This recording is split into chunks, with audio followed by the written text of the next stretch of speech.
Peut-on vraiment choisir le sexe de son futur bébé? C'est une question que de nombreux couples se posent depuis des générations.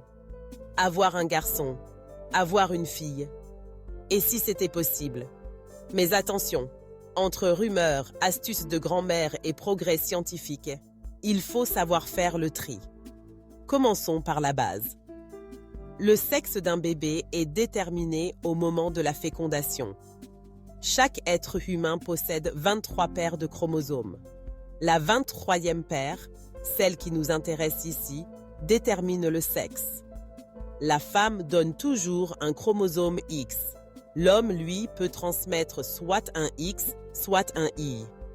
Si l'ovule est fécondé par un spermatozoïde X, ce sera une fille. S'il est fécondé par un IFA, ce sera un garçon. Donc, en réalité, c'est l'homme qui détermine le sexe de l'enfant. Mais cela ne signifie pas qu'il le contrôle. Certains scientifiques ont observé des différences entre les spermatozoïdes X et Y. Les spermatozoïdes X, garçons, sont plus rapides, mais plus fragiles. Les spermatozoïdes X, filles, sont plus lents, mais plus résistants. De là sont nées plusieurs méthodes naturelles. Mais attention, elles ne garantissent rien à 100%. Première méthode, le timing. C'est la méthode Shettles, la plus connue. Elle repose sur le moment du rapport par rapport à l'ovulation. Pour avoir un garçon, faire l'amour le jour même de l'ovulation, quand les spermatozoïdes IA peuvent foncer vers l'ovule. Pour avoir une fille, avoir un rapport 2 ou 3 jours avant l'ovulation, laissant aux spermatozoïdes X le temps de survivre. Mais encore faut-il connaître précisément son cycle et son ovulation. Et même là, ce n'est jamais sûr. Deuxième méthode, l'alimentation. Certains régimes alimentaires favoriseraient l'un ou l'autre sexe. Pour une fille, manger plus de calcium et de magnésium. Produits laitiers, légumes verts, noix. Pour un garçon, privilégier sodium et potassium.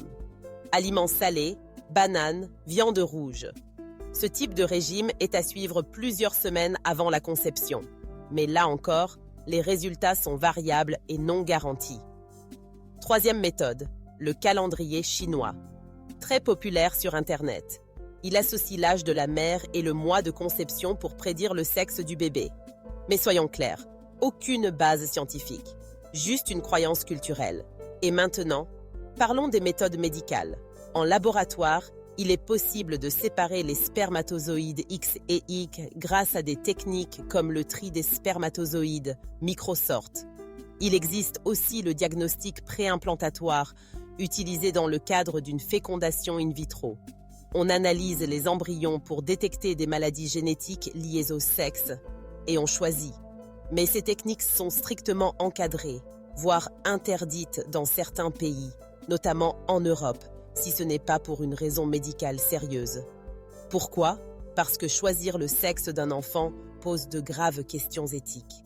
Imagine un monde où tout le monde veut un garçon ou une fille.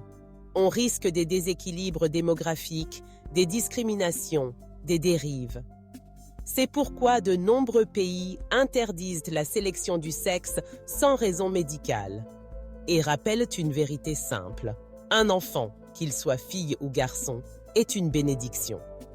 En résumé, oui, il existe des méthodes pour influencer le sexe du bébé. Mais aucune méthode naturelle n'est garantie. Les techniques médicales sont efficaces mais réglementées. Et au final, ce n'est pas le sexe qui compte, mais l'amour, la santé et le foyer que vous lui offrirez. Abonne-toi à Wellbeing pour plus de contenu profond sur la santé, la vie et les vérités cachées de notre époque.